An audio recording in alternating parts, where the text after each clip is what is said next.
سفر کے حوالے سے ہمیں مختلف قسم کی باتیں سننے میں آتی ہیں۔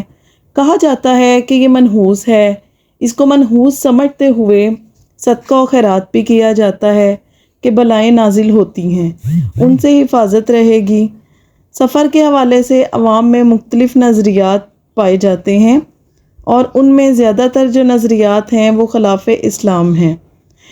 ان میں سے ایک نظریہ تو یہ ہے کہ ماہ سفر کو منحوس سمجھا جاتا ہے کہ اس مہینے میں بہت زیادہ آفات اور بلیات نازل ہوتی ہیں۔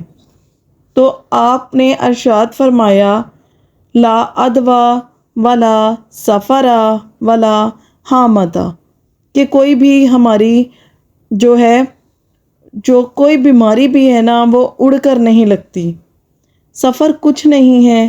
تو یہ جو نظریہ ہے کہ سفر میں بلائیں آسمان سے اترتی ہیں اور یہ بندوں کو گھیر لیتی ہیں، انسان آفتوں اور مصیبتوں کا شکار ہو جاتا ہے، یہ زمانہ جاہلیت سے چلتا آ رہا ہے۔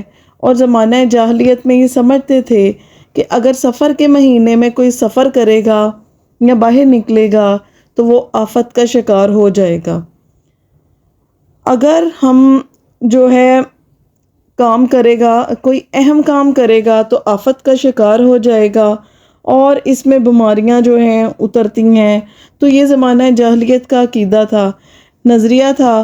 تو آپ صلی اللہ علیہ وآلہ وسلم نے اس کا صراحتاً رد فرمایا اور فرمایا سفر کچھ نہیں ہے، اس میں کوئی بلیات نہیں اترتی، کوئی بلائیں نہیں، کوئی آفتیں نہیں آتی، اس بات کو رد فرمایا۔ اس کے ساتھ فرمایا لا ادوا، کوئی بیماری اڑ کر نہیں لگتی۔ یہ زمانہ جاہلیت کا عقیدہ تھا کہ وہ لوگ یہ سمجھتے تھے کہ ایک آدمی کو بیماری لگتی ہے تو اس سے اڑ کر دوسرے کو بھی یہی بیماری لگ جائے گی۔ تو بیماری اس طرح اڑ کر نہیں لگتی، بلکہ بیماری اسباب کے تحت منتقل ہوتی ہے کہ اگر ایک فرد سے دوسرے فرد کو بیماری لگے گی تو اس کے اسباب منتقل ہوں گے، جراثیم منتقل ہوں گے، تو پھر جا کے دوسرے فرد کو بیماری لگے گی۔ دوسرے فرد کو خود بخود بیماری نہیں اڑ کر لگتی۔ یاد رکھیں کہ ماہ سفر بھی دیگر مہینوں کی طرح ایک مہینہ ہے۔ اس مہینے میں کچھ ایسا نہیں ہے کہ اس کے اندر بطور خاص کوئی نحوست نازل ہوتی ہے۔ تو صدقہ خیرات جس طرح دیگر مہینوں میں کیا جاتا ہے ایسے ہی ماہ سفر میں بھی کیا جا سکتا ہے۔ تلاوت قرآن پاک جس طرح دیگر مہینوں میں کی جاتی ہے اس طرح سفر میں بھی کی جا سکتی ہے۔ سورۃ مزمل کی جو تلاوت ہے وہ دیگر مہینوں میں بھی کی جاتی ہے، اس طرح اس مہینے میں بھی کی جا سکتی ہے۔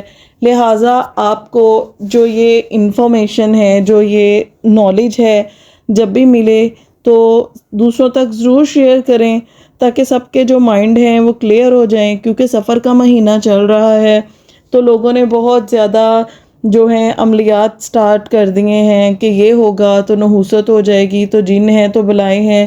لہٰذا اپنے دماغ سے اس فطور کو نکالیں، اپنی جو ریگولر روٹین سے آپ اللہ تعالیٰ کی عبادت کرتے ہیں اللہ تعالیٰ کی عبادت کریں۔ اللہ پاک ہم سب کی حفاظت کرے انشاءاللہ، آمین ثم آمین۔